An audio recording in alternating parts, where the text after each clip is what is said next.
Welcome to Golden Years. This month I am featuring Hospice of Medina County, a program of Hospice of Western Reserve.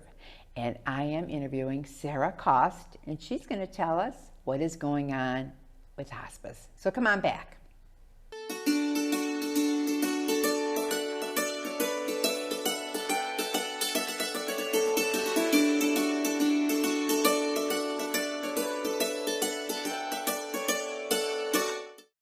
My mother was always very familiar with her neighborhood, but one day she stopped at the stop sign for much longer than usual, and she didn't know whether she should go forward or turn, and she wasn't even really sure where she was at. It was very unsettling for her. I felt so much better after my son told me, "Mom, I don't want you to worry or be afraid. I'll be there for you, and we'll figure it out."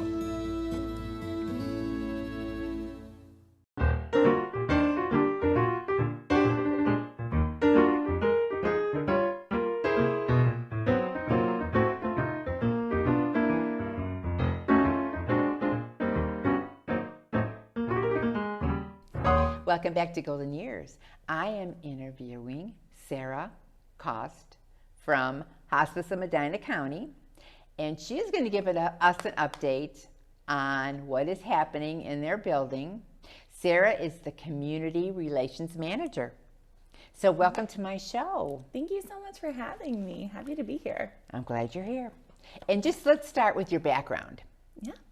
So did you start years ago in your youth in hospice, or how did you get involved in this road? I like to still think I'm in my youth, Lori. Yeah, so I actually, I've stumbled throughout my career where a lot of folks will share that they kind of fell into this. I actually came eyes wide open. So my background and my degree is in gerontology and long-term care administration from Bowling Green. And so I knew I wanted to work in this field. Always knew I wanted to be a nursing home administrator, which I was a licensed administrator, served in that role for some time. And then after having kids, I had an opportunity to come to the other side and actually work in hospice. It was a leap of faith and something that I just felt called to do. And so I've now worked in hospice for about 4 years. The last 8 months have been with Hospice of Medina County, which just feels like such a privilege. And I'm sure you know your calling. Yeah, I like to think so. Yeah, it's definitely not calling bingo. That's not my calling. But I think working in hospice, and also what's always drawn me to the patients and this area of work really is being able to support families during that time and having those really vulnerable conversations. I am a planner. I'm like type A to my core, a Virgo, true and true. And for me, I like knowing a plan. I like knowing what's next. And the only guarantee in this life is that at some point it ends. And it's something that we don't want to talk about. True. But I always felt really interested in that it's the one thing we can plan for, but we're afraid to plan for it, or we don't know what questions to ask. And so I've really seen this role in working in this industry as an opportunity to have those tough questions and be a support person in educating and advocating for families as they walk this path. And hospice has changed their mindset. Yeah. I mean, years ago when you heard the word hospice, people thought, oh my God, it's time, only a matter of days or hours. Sure. And it just seems like people are approaching hospice earlier in their illness or in their journey to the end. Yeah, so even Centers for Medicare and Medicaid Services, so CMS, they're the ones that regulate hospice, and what each program is going to look a little bit different, but they're really the ones that regulate what the core of a hospice agency or program has to look like. And in that, they're saying that really 6 months or less of life expectancy is that kind of sweet spot of when we're able to provide the best services and best care to someone. The longer that you know a family and a patient, the longer that you know what is important to them, what their goals are, and not just goals of care, but their goals of closure or the support that they're going to need. Everyone has things that are important to them, and that can't necessarily be determined in the last 48 hours. You're not going to be able to provide, you can provide the clinical support, but hospice is about that emotional and spiritual piece too, and that needs more time. So I think that that's something that hospice has moved away from, where it's not necessarily your last 48 hours and coming in and administering pain medication. It's so much more than that, and that support really is at its best when you can catch it sooner. And the loved one could stay in their home and still be on hospice. That's correct. Yeah, so something that's really wonderful about Hospice in Medina County is that we can provide care wherever you call home. So obviously we do have our hospice house, which we're really fortunate to have that care. And we are happy to see that it's still up and running. Yes. It's back open. It's back open. So we did close during the pandemic. Like so many, we were affected by it. We weren't, that didn't pass us by. We were still affected. But we are just so grateful for the Tom and Jill Lincoln Foundation that was able to support us in reopening. They provided us a transformational grant that not only reopened the hospice house, provided that support for the community to have access to those services, but also I'm grateful because they then created my position with that grant as well. So I wouldn't be here today if it wasn't for that. Very good. And it's all built on donations, correct? It is. So we're like any hospice provider. Obviously, we're a nonprofit hospice agency. But nonprofit versus for-profit is really a tax status. I think what we do with it is what makes us really incredible, is that we are able to receive generous support from the community. Even volunteer support helps keep us running. And then that allows us to really do the things that makes us different. How old is that building? So that building just hit 10 years. Wow.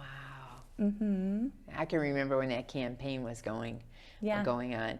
I helped on the campaign for South Strongsville's residential hospice. Oh, okay. On Drake Road. So, and that was an experience. And, people needed something like that because, like, when we're talking about the hospice world and what road you want to go down, do you want to stay at home or do you want to go to a facility? And it all depends who your players are, who's going to be there taking care of you. Yeah. If a loved one can't take care of their loved one that's passing and they need more help, more hands-on, that would be the place I would say to go to. Yeah, and it's one of those things too where when you get to that point, when you need that facility, you don't realize how fortunate you are to have one in Medina County that is just, several minutes away versus 45 minutes to an hour. Because when your loved one is in a position where they need pain or symptom management, which is something that we do at our Medina Hospice House, or if it really is those last moments where you just want to be a family unit surrounded by support, clinical support, spiritual support, emotional support, you don't realize how valuable that extra time that you're not spent in the car really is. And that's really what we focus on, is making sure that we are able to create an experience that people want to remember versus want to forget. Oh, definitely, definitely. So are you having the work crunch too, like everybody else, looking for workers, employees? Yeah, I think that something that's really great about Hospice of the Western Reserve and Hospice Medina County specifically, people want to work with us. I mean, Hospice of the Western Reserve was created in 1978, which I think we joked with my youth, but that's beyond me, which is pretty wonderful. That seems like a long time in my years. And Hospice in Medina County was created about the same time. And so when you have organizations like that so ingrained in the community, I mean, I can remember my prom committee supervisor in high school worked for Hospice in Medina County. Wow. So I feel like everybody had different connections. And so for me, working for Hospice Medina County was always a dream. It was kind of my end game. And I think other people feel the same way. It feels like neighbors taking care of neighbors. So we're really fortunate that people seek working for us. You said you were an administrator. Where were you? What nursing home or rehab? Yeah, in Twinsburg. So I used to work for Legacy Health Services. They're out in Parma, and I worked for their Twinsburg community for some time. Very good. So your background is pretty full. You got some history. It is pretty full. Yeah, I like to say my 4-year-old son, when he came into the picture, was one of those things, the way motherhood can kind of shake things up. But hospice was really, I kind of found it because of him. Started just realizing that if I was going to be taking time away from him every day, I wanted to be doing something that felt like it made an impact. And hospice is such an incredible program to its core. And I just feel really fortunate to be able to spend my time doing that. So now, is there a window with Medicare? We were talking about Medicare. Is there a window, like, can they go on the program, and then if they are doing well, do they still take them off? Yeah, so hospice is really fluid because it's all individualized by the patient, what the patient needs, what the family needs. And so the plan of care is not a one size fits all. And that's really when hospice is its best, is when you're doing what our program does, is specifically looking at the individual needs, both clinical, spiritual, and emotional. And so, no, you can go on hospice, you can get back off hospice, you can go back on hospice. We have recertification periods that are set in stone by Medicare. And so our team does a great job of following that. They know the rules, but they're looking for specific things to make sure, because we don't want someone to be receiving services that aren't the best thing for them. Yeah. And so those conversations are always happening. So what would you tell a family if they're, okay, so they were given the news that, okay, mom's got limited time, you know, she might have like 8 months, you know, to a year. So what should they be looking for in a hospice program? Because I know there's a lot of you guys out there now. Mm-hmm. It just seems like, maybe in 2000 and maybe 10, it just seemed like all these hospices came out of the woodwork. Yeah, I think even during the pandemic, we saw a handful entering the market. What I always tell people is the more conversations you're having, the better, because it's like everything. Any relationship you have in life, there's going to be just things that you need from something that you might not get from someone else. And so I think hospice is the same thing. You need a program. This is about spiritual, emotional, and clinical needs. You need to make sure that geographically that they're going to be able to meet your needs. You need to make sure that the volunteer services, and that there's just more to the program than just the clinical side. So for instance, we have an end-of-life doula program. So that's something that our volunteer services actually train specific volunteers, a lot of which actually have clinical backgrounds by trade, but maybe are now retired.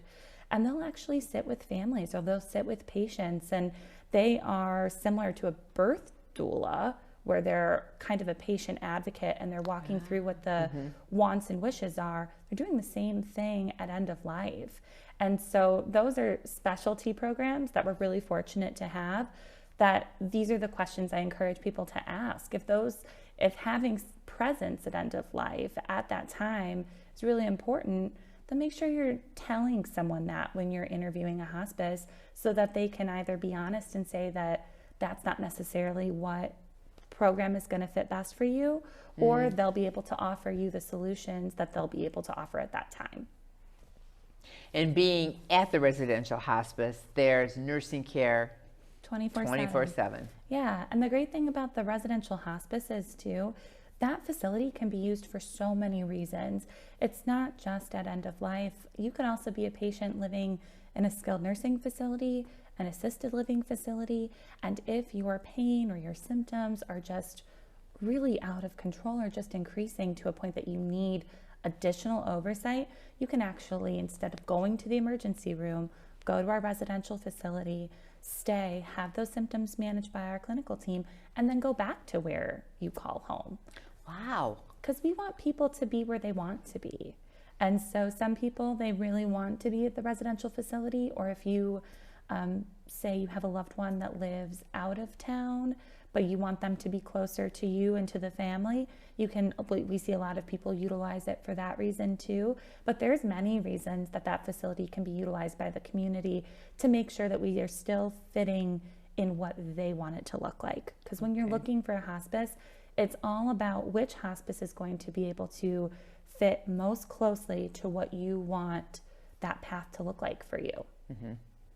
And again, like any relationship, any person, anyone you meet, any service, There's going to be different ones that need different things, but I think Hospice of Medina County has been around for so long because they do a great job of individualizing care plans. They have a very good name, very good reputation. They really do, and Yes. that's earned, and that's just not something that happens by coincidence. So when I had the opportunity to support this organization, I just felt like it was such a no-brainer because I've believed in what they've been doing since I was a resident as a child, seeing what they were doing, which is wasn't like that long ago. I yesterday. know. Yeah. We're going to take a quick break, and then we're going to talk about some of your upcoming events Perfect. and life's treasures. Wonderful. So come on back, and we're going to give you some more updates about hospice. Meet the scan, a simple procedure whose mission is to detect lung cancer early.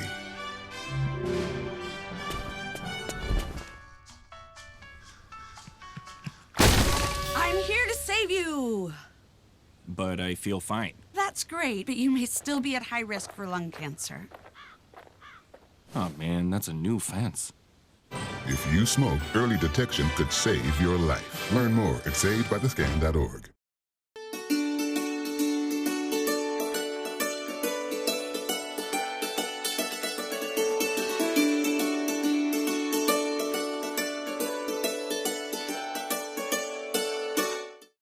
With Julia's autism, loud sounds can be too much. But she still loves to make music. Yeah. Play band. Early screening for autism can make a lifetime of difference. Find out more at screenforautism.org. Welcome back to Golden Years. I am interviewing Sarah Kost from Hospice of Medina County. And I want to bring up your wonderful treasure building in Medina on the square, or it's at the end of the square, right? Yeah, it's considered Southtown now. That's what Okay. the cool kids say, I'm told. Southtown. Yeah. And it's called Life's Treasures. And so my take on it is people that are passing or cleaning out their houses or downsizing, they want to give their valuables, something that they treasure, to someone that's going to hopefully buy it and say, this is something I love, you know? And then if you know the history of it. And I even saw through the years when it first opened, you know, the girls would be coming in with different outfits. They said, I got it at Life's Treasures. Yeah. Yes. So, I mean, because we buy so much and either we don't wear it or it sits in a box and we never put it out on our, you know, for Christmas or decorations, Yeah. anything. And then when you come to downsize, you're like, oh my God, I have all this stuff in boxes, you know? I want to donate it to somewhere. So it's been around for about 17 years, and our store manager, Stephanie Fury, has been with us during that time, and she is just incredible. She's just one of those people that's just a beacon of light in the community, and we're so fortunate to have her on our team. She does a great job along with the rest of the team there. But so exactly what you said, it's a resale store. All of the proceeds go back to Hospice of Medina County, so everything stays in That's good. Medina, which is wonderful. And what that does and what that supports is volunteer services. So as I had spoken before about our end-of-life doula program, we also have pet therapy, we have art therapy, we have different expressive therapies. Music? We do music, yeah, we have music therapy, and also our bereavement services as well. We have the Robertson Bereavement Center there. Oh, that's still going on. Yeah, it is. That was a wonderful and so program. being able to provide specific support groups or providing training to volunteers, just really supporting that program, a lot of those funds that we raise at the resale store actually go directly and funnel into those programs. That's awesome. We also have pediatric hospice and palliative care, something that is just, as a mom of two boys, It shouldn't be. breaks my heart, but there's so many just heartbreaking but heartwarming stories of people that have been able to utilize that program and how it's brought in just peace and closure during such a difficult time. And because when you think pediatrics, those children are non-Medicare. And so a lot of times, especially depending on what medications they're on, there are costs that aren't going to be covered by private insurance. And so even those costs can be covered by funds that we raise from the resale store. And so it is such a fixture in Medina because it is a great location. It's right by the Medina Square, right across from the new Medina Exchange Market. Oh, that's becoming popular. Very popular. And so it's right across from there. So great location, but it's really just letting people feel good too about the fact that they're supporting our hospice store. And so we actually do have our Christmas treasures, which... Do you have it in the store or in another yes, store? So I know in the past it's been at a different location, but it's actually going to be in the store in a different room of the store. So the store is about, I want to say it's about 24,000 square feet. This is not a small store. That's bigger than I thought. Yeah, it's pretty large. And so we actually have a separate room that is where we're setting up Christmas treasures, and we are going to be opening that. It opens on October 16th. And then we are open Tuesday through Saturday. So we're closed on Sundays and Mondays.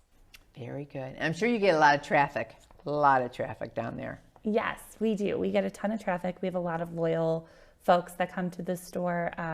It was funny. I was just at my mom's house over the weekend, and she was so excited to pull out a jacket that she bought there last year around this time and just hadn't worn yet. And so it's really cool. You can find just some really great things, and people know that that's what we're known for. We're known for our treasures. Yes.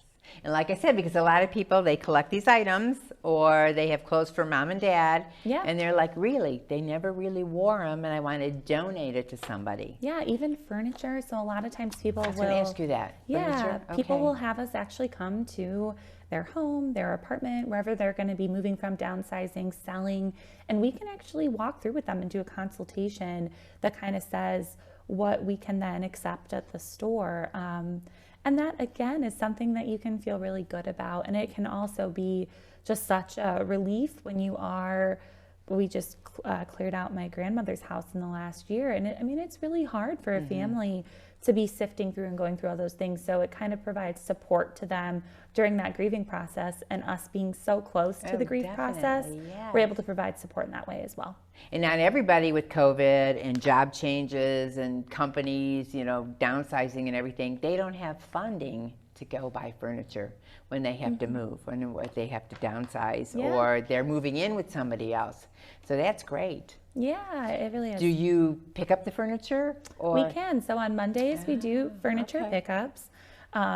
And so we have two gentlemen that have been volunteering for us for a really long time because, again, we run so heavily on volunteers, and we're just so fortunate to have the support that we do from Medina County in all our programs. But Life's Treasures is no different. So we're always accepting donations, but also volunteers to come help in the store. And volunteers are still coming in strong. Volunteers are still coming in strong. Again, kind of what we were talking about before with that community engagement piece. When we've been here for over 40 years and serving the community, there's a lot of people that feel really connected to our mission and to what we're about, and so they want to give back. Smaller community, and everyone's like together. Yeah, and I think Hospice of the Western Reserve has been so incredible in understanding that Medina, there's just something about Medina, and we have really made sure that we're making moves that best fit the community, and this position we feel is one of them. And that's awesome. That's good. How about, are they doing the candlelight walk this year? Yes, so it was something that historically Hospice Medina County was involved with. So Candlelight Walk is obviously a Main Street Medina event. It's incredible. It always runs the weekend before Thanksgiving. So it's going to be going on this year from November 18th, which is a Friday, to Sunday, November 20th.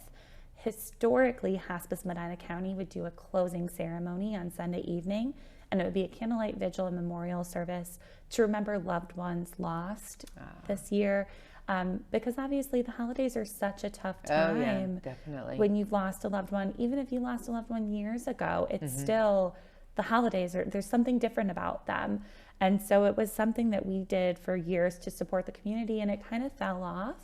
But this year, we're really excited to bring it back. We are going to be partnering with Wait and Son Funeral Home. Again, just another group in the community that just does so much for Medina County as a whole, having the Medina and the Brunswick locations. And so we're partnering with them. So from 4:30 to 6:30 on Sunday, November 20th, We're going to be meeting at the Medina Square. Hospice Medina County is going to have a tree this year, so we're really excited about that. So we'll be meeting at our tree, starting off the candlelight vigil and memorial service, having bereavement services available at the service, and then we'll actually walk to the Wait and Sun tree, which is located across from Cool Beans by the fountain. Okay, on the corner. And so right on the corner there, and so we'll close there, and then this part I'm very excited about. We actually received approval from the city that we are going to have a family-friendly portion. It was something that myself and Kelly from Wait and Sons, just being moms of young kids, we understand that children grieve as well. And we wanted a component that they would be able to go to the candlelight vigil and find something that would maybe bring them some joy after kind of something really heavy.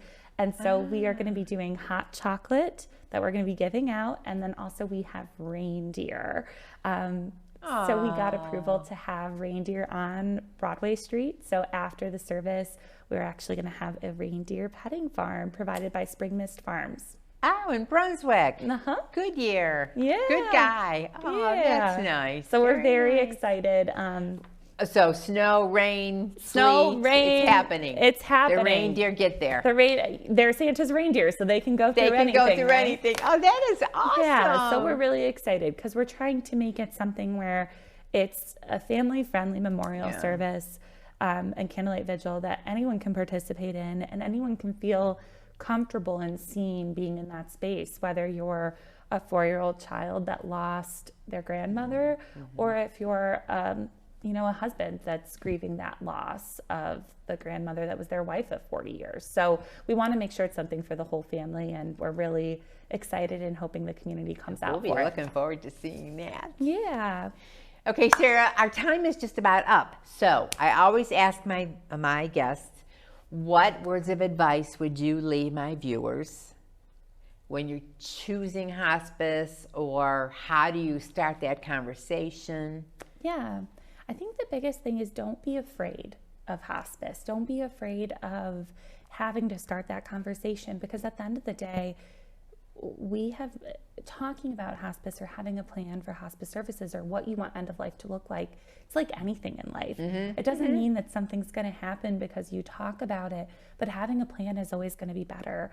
And so talking to your family about what you want or concerns that you have, I think that's really getting that ball rolling and feeling comfortable having those difficult conversations. So as it gets closer to being a reality, you already kind of know some of your resources in the community, you kind of know where your family stands with things, and you maybe have a better idea of who to go to, because it's much harder to start that conversation when you're in that very vulnerable, fresh place. And you're communicating with each other, and you're sharing things with each other. Yeah. Versus someone like going out to the store and getting hit by a car and end of life for them. Yeah. You had that valuable time together. Yeah, it's something that, even my husband and I talk about. I tell him what my wishes are, and what I think that the more we communicate about what we want that to look like, the less scary it becomes. And that's really what my advice is. Don't let it be a scary thing. The more we talk about it, the more comfortable it becomes, because that's what it's supposed to be about. We are just fostering choice at end of life. We're relieving suffering, and we're enhancing comfort. And so the sooner you talk about what you want, the more likely those things are to happen. Very good. And we're all players in God's plan. So we don't know what's ahead. So it's a wonderful program that hospice is, and you're there for the families. So thank you so much for joining us this month. Thank you for having me. You're just a wealth of information. Thank you for joining us this month. So try to get out to the Candlelight Walk.